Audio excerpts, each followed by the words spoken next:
You know that old trend on social media where you show yourself a decade ago and then now to show your so-called growth in disguise as stagnation?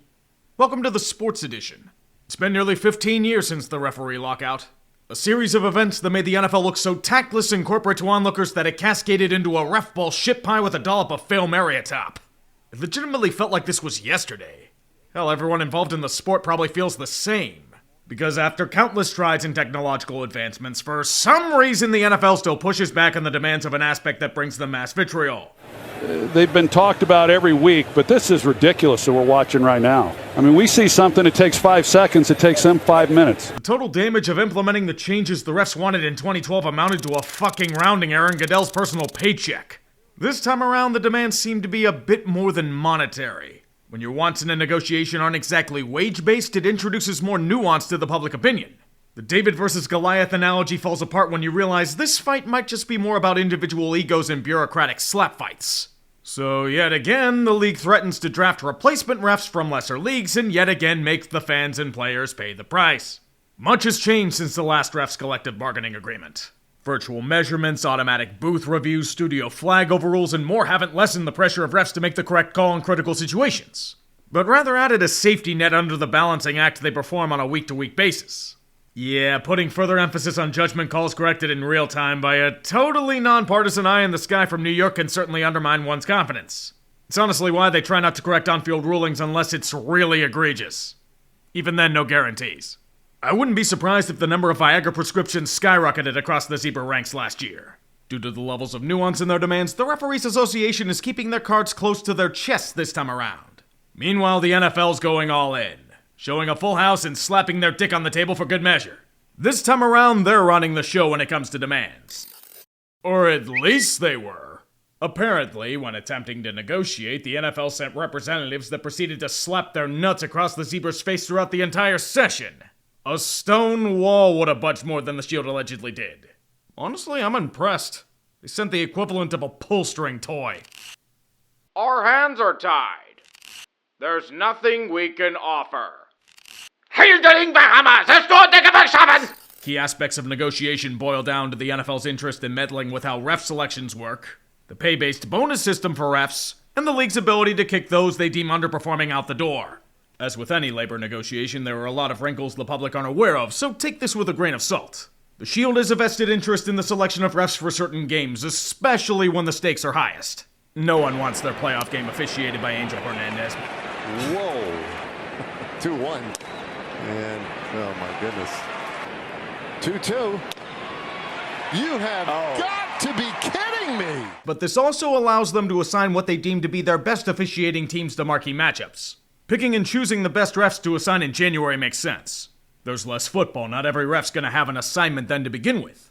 But by moving zebras during the regular season, the league would now have the power to deem what an important game is. Sorry, Titans-Colts on Thursday night, you're getting leftover slop. The Seahawks play on Sunday night, and we need the goodest boys in place to enforce our narratives to a national audience. Sure, if you asked anyone at the beginning of the season for a Super Bowl favorite, they wouldn't have sent Seattle or New England. But a regular rotation of officials allowed the teams not assigned as postseason punishers in Week 1 have the same shot at fair ref calls as any other game. The other major points of contention lie in the allocation of bonuses being paid based on performance instead of assigned games, creating a practice squad of referees to replace anyone deemed underperforming or incompetent, and the aforementioned kick-out request. If you ask me, the ability to kick any member from their ranks was added by the Shield for negotiation's sake, and it's absolutely a necessary one for fans of the sport. But any union worth its shit would never allow its membership ranks to be actively managed by an outside organization to fire and remove at will. As far as the practice squad and performance-based pay, I can see both pros and cons. Creating a larger pool of ref staff ready at a given moment may be beneficial even if they're part-time and work at law offices during the week. But using a scoring system on a game-by-game basis to assign those refs? Risky. Like the NFL rulebook, it's going to be based on judgment calls. Not every game's gonna have contentious moments. The Fail Mary probably wouldn't have happened if it was the Seahawks versus, say, the 2012 Jaguars. Those teams had massive talent disparities back then. Tight games by good teams pulling at the slivers of advantage will always have more contentious moments than a classic belt-to-ass-a-thon. The ruling on the field is a touchdown. However, pass interference. So when you have more close game-determining calls, the refs of those games have a far greater chance of fucking up.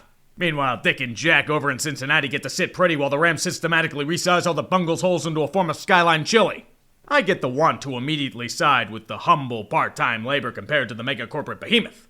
But these negotiations are playing out for a very important reason. Throughout the sports world, fans and the leagues themselves are having a discussion that didn't even exist 15 years ago.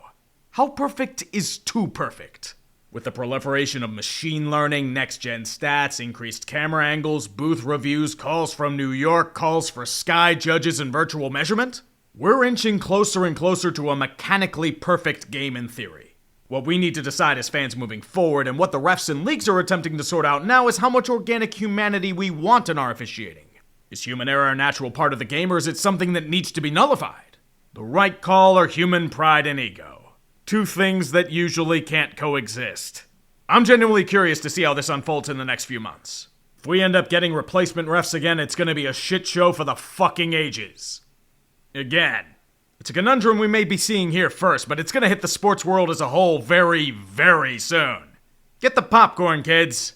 Fireworks are a-comin' for all to see.